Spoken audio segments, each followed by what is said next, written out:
So carpal tunnel is very common. Most patients present with intermittent numbness and tingling, often in these three fingers, but it can include the whole hand. Early on, it's numbness, tingling, and intermittent pain, but as it progresses, it can turn into pain that wakes patients up at night. Usually at that point, you should seek treatment through a hand surgeon, and there's a myriad of non-operative treatments that we can pursue to try to alleviate those complaints. So most patients describe their course with carpal tunnel syndrome as initially some numbness and tingling that's intermittent, that then progresses to some more persistent numbness and tingling. This can be painful or just bothersome. Further progression would be pain at night, usually awakens them from sleep. Patients will describe shaking their hands out to try to get rid of some of that numbness and tingling, or sleeping with the arm hanging off the edge of the bed. If you're experiencing symptoms like those, it's probably best to have that evaluated.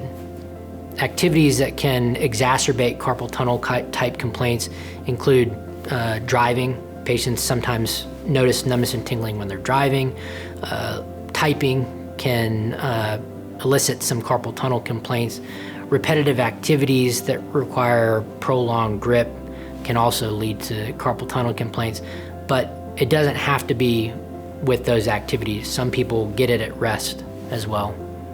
So carpal tunnel syndrome, if left untreated, some individuals just maintain a steady state and they don't progress to worsened symptoms. It's hard to predict that. That's why it's often best to at least look into it.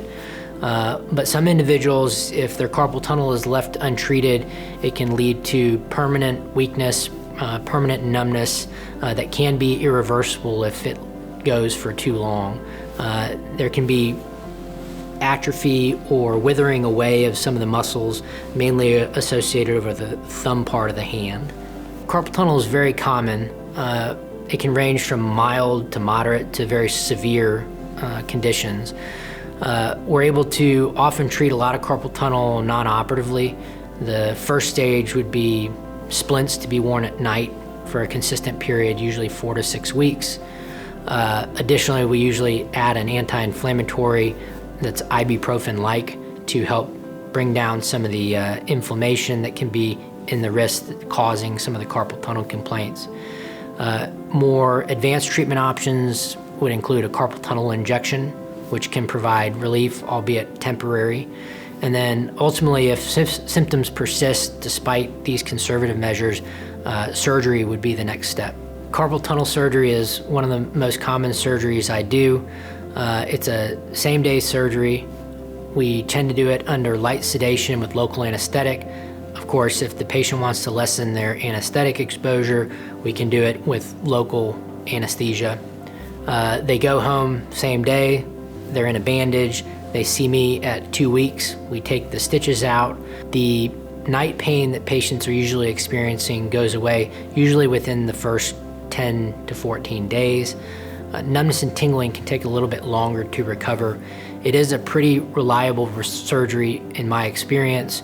After 2 weeks, we have the patient start massaging the scar. At 4 weeks, we allow them to return to work full duty.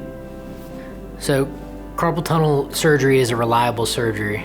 I often hear patients talk about how they had a friend who had carpal tunnel surgery and they didn't get any better.